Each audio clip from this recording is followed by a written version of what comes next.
and I have been informed that I am not approved to run Talladega. He brought millions of brand new fans to NASCAR. He put in the work. He showed up. He raced 2 races in one day. He finished. He didn't crash a single person. And on Tuesday, April 7th, NASCAR called him up and told him the dream is over. Not forever, but for now, the door to Talladega Superspeedway is shut. Welcome back to NASCAR World News, the fastest NASCAR channel on YouTube. I'm your host, and today we are breaking down the full story of how Cleetus McFarland got the phone call nobody wants to receive, what NASCAR said, what the critics said, what Dale Earnhardt Jr. said, and most importantly, what Cleetus himself said 3 minutes after hanging up that phone. This one hits different. Let's get into it. Tuesday afternoon, Cleetus McFarland gets a phone call from the director of the NASCAR O'Reilly Auto Parts Series. The message was short, it was direct, and it was brutal. You are not approved to race at Talladega Superspeedway on April 25th. No negotiation, no back and forth, just no. NASCAR EVP John Probst made the official statement. He said NASCAR are huge Cleetus fans. They watch his videos, they appreciate everything he's done for the sport. But then came the line that mattered. They would like to see more out of Cleetus on short tracks before approving him for Talladega. Heavy.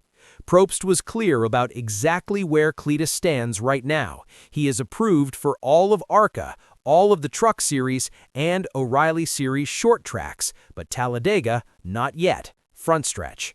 Now this decision didn't come out of nowhere. It came directly out of what happened at Rockingham Speedway this past Saturday.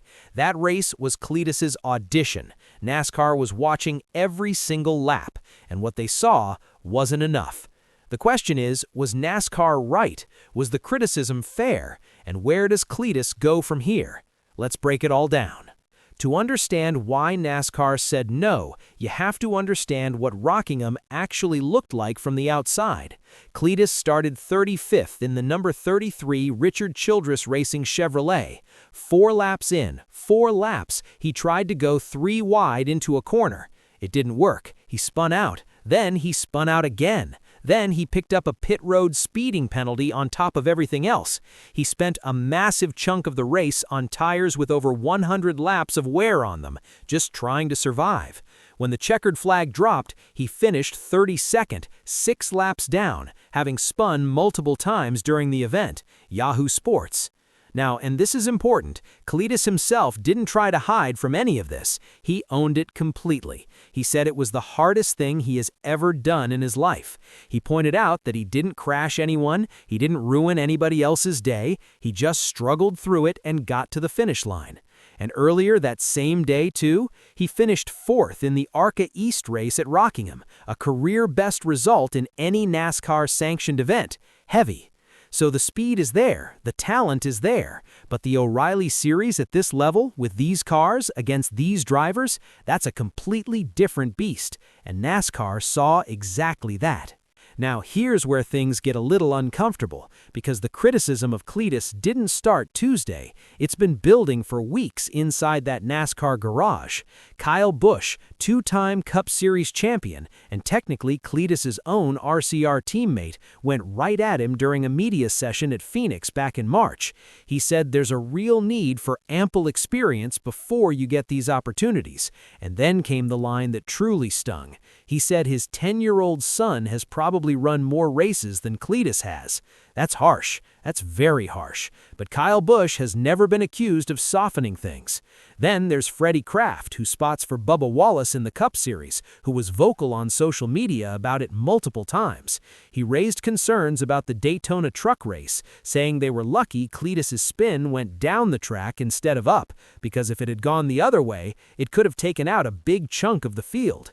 After Rockingham, analyst Tommy Baldwin sarcastically noted he did well despite spinning 4 times.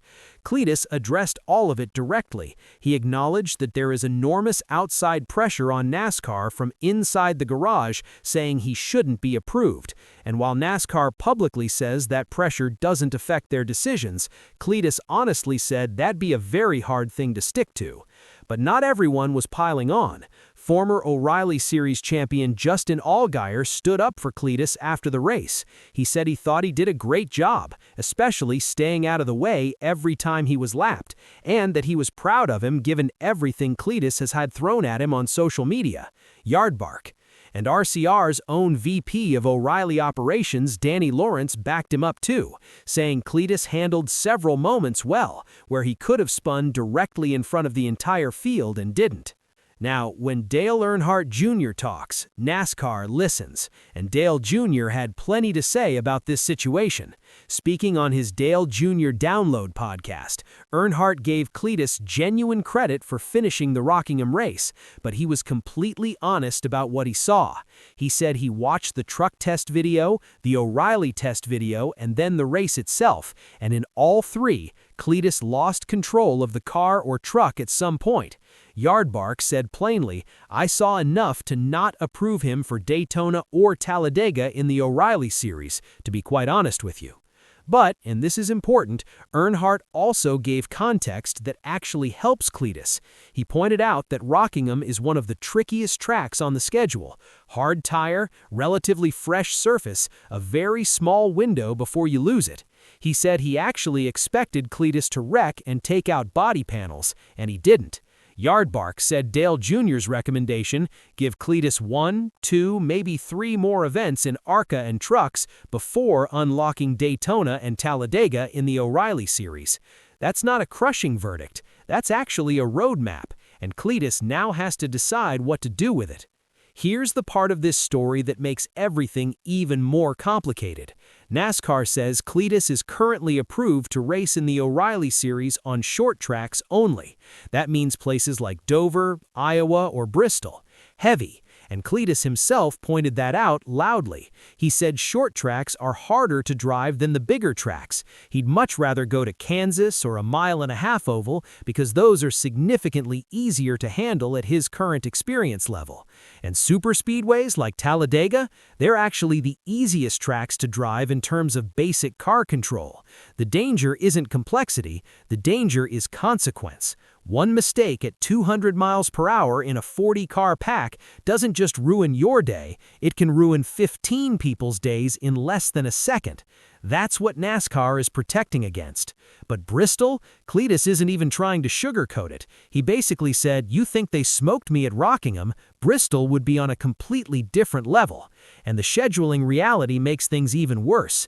The next time the O'Reilly Series hits a short track after this weekend is Iowa Speedway on August 8th, 4 months from now. Yahoo Sports. 4 months. That could effectively knock Cleetus out of the O'Reilly Series for almost the entire rest of the 2026 season, unless something changes. Now here is the moment that made every single Cleetus McFarland fan feel something deep in their chest. 3 minutes after hanging up the phone, 3 minutes, Cleetus hit record. No edits, no script, one take. He wanted his fans to hear it directly from him before anyone else could twist the story. He said, "Ladies and gentlemen, I wanted you to hear it from me first that I have been denied by NASCAR to run Talladega in my O'Reilly car. Made my O'Reilly debut last Saturday with hopes of getting approval for Talladega, but they did not see enough. Heavy."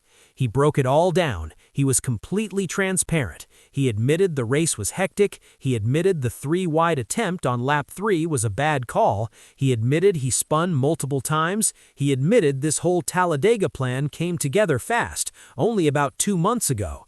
He said he's only been racing NASCAR for 1 year, and in his own words, it was more overreach than a lot of people probably realized. He said, "It is what it is. I need more windshield time regardless whether it's in an O'Reilly car, an ARCA car, or a truck. More windshield time is going to help me. I've got a lot to learn. So this isn't as much of a step back as it seems. Little bit of a kick in the nuts, but I've just got to get out there in other cars, do as much learning as possible, and then hopefully I'll get to run Daytona and Talladega next year." National Today. And then he put the whole thing in perspective in a way that honestly stopped me cold. He talked about his 2 kids asleep in the next room, his wife, his racetracks, his employees, his friends. He said this NASCAR journey is just one piece of a very full life, and this rejection just a little nick in that journey. Then he made a promise, and every single person watching needs to hear it. We will make it to Talladega in an O'Reilly car one day. Mark my words. So here's where things stand right now for Cleetus McFarland. He's not done. He's not even close to done. He's racing at Kansas Speedway in the ARCA Series on April 18th, and he'll be at Talladega on April 25th, just in his ARCA car, not his O'Reilly car. National Today. He's got Truck Series races coming up that he hasn't even announced yet. NASCAR told him that depending on how those future races go, they may approve him for bigger tracks without needing additional O'Reilly starts first. The path forward exists. It's just longer than he hoped. And he ended his video with one final line that honestly sums up this entire situation better than anything an analyst or critic could say. He said, "I'm like the least experienced NASCAR driver in history, trying to get opportunities